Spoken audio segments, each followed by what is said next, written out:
Hi, Jasmine. Thank you for your time. Jasmine, firstly, lovely to meet you. I'm hearing a lot about you from some of the other competitors and seem to have left a lasting impression.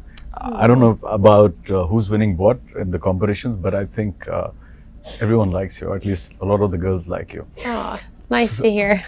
So, Jasmine, where are you from in Ireland? Tell me something about you. Where you're from? When you grew up? How do you end up here? So I grew up in Dublin, and I come from a family of 4. So my mom, my dad, me, my brother.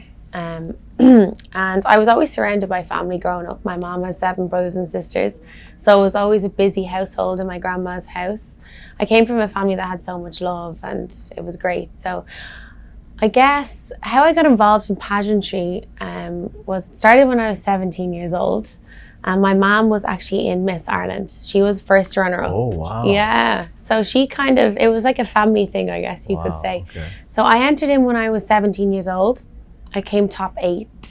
Then I entered. Sorry, what was your mother's name? What's your mother's? Sharon So O'Sullivan. it's Yeah. Amazing. So you already have a Miss Ireland at home. Yeah, well, she didn't fully as a mama. She's my Miss Ireland. Right. But yeah, she kind of inspired me to do it. She just said one day she's seen it online and she said, Jasmine, why don't you try? Like, you're doing modeling and you're starting your law degree. You might like it. It might be a good experience. But little did I know it would take me this far. So as I said, I came top 8 when I was 17, entered in again when I was 24, came first runner-up. And then I said, one more time, if God doesn't want me to have this, he won't give it to me. So at 25, I went back and I won. Wow. And here I am. Yeah, so it's been a journey. I'll say that, definitely. So the moral of the story is don't give up. Yeah. Moral of the story is, I love this quote, it's not rejection, it's redirection. And I don't think there was a better time for me to compete than at 25. I had finished my degrees. I had, I know who I was as a woman. I had a way better outlook on life. I had experiences. Looking back at 17-year-old me, it wouldn't have been the right time for me personally. Right. Yeah. By the way, you said it's not rejection, it's redirection. Yeah. That's beautiful. That's it's my life motto. Amazing, amazing. So what else do you do? So you have a lot. Are you still studying law? You are a law student? I finished my law degree 2 years ago, and then I went and did a master's, actually in aviation finance. Oh my God! Which I didn't like. Now, I finished it, but it wasn't for me, and I didn't feel like it was aligning with my passions at the time. So I went back and did another master's in human rights and European Union law, and that was where I found my purpose in life. And I have been aligning my whole life with that for the last 2-3 years. Yeah. Amazing. So a law degree, aviation finance, and then humanitarian. Human rights. Human rights. Amazing. Is there something else ahead? You know what? I was the first person in my family to ever go to college. Wow. So education is really important for me. And I love it. It's like my outlet. I mean, a lot of people don't like college. They don't like studying, but fortunately for me, I do. I love learning, and obviously to me it's sentimental to earn a degree and to achieve it, because no one did in my family. So they're all so proud of me, and my dad worked so hard to put me through college. So yeah.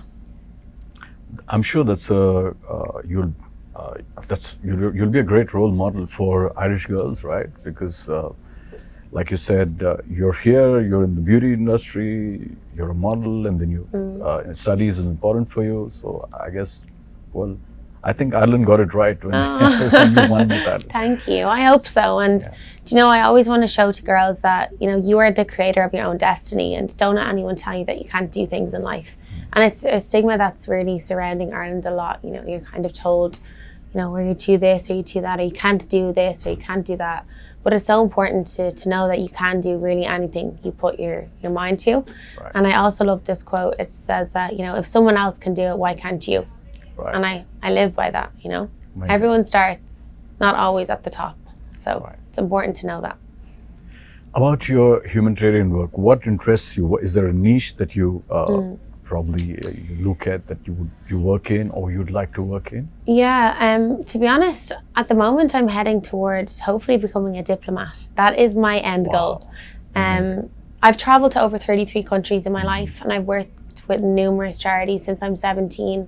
I've worked with cancer organizations, I've worked with domestic violence, I've worked with the United Nations, I work with educational platforms. So I have a good scope of what goes on in the world and how I can change it.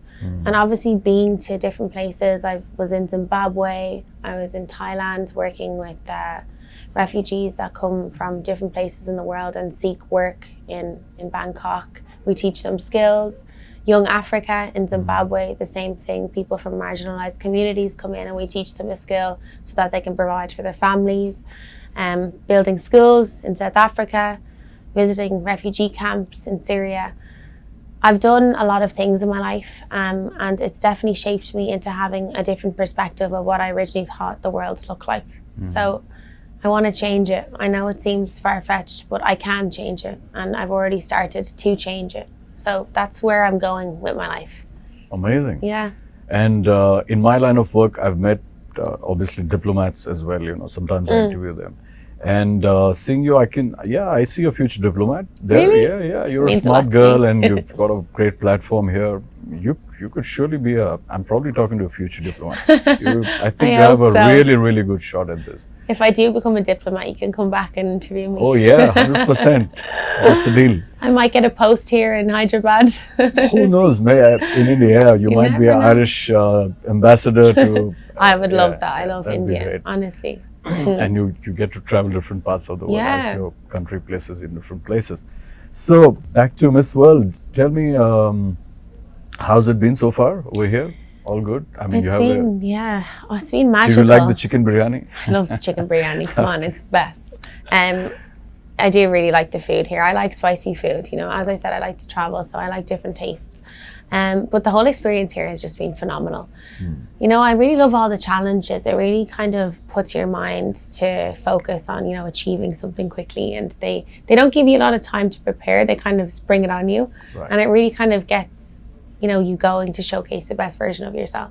So I've had a really great time. Like these are memories I'll never forget. And even it's coming to a close and, you know, people are getting homesick. I'm like the opposite. I'm like, I don't want to go. You know, I'm like 6 days left. No. Right. But it's flown in. It has really. If you had, I ask everyone this last question.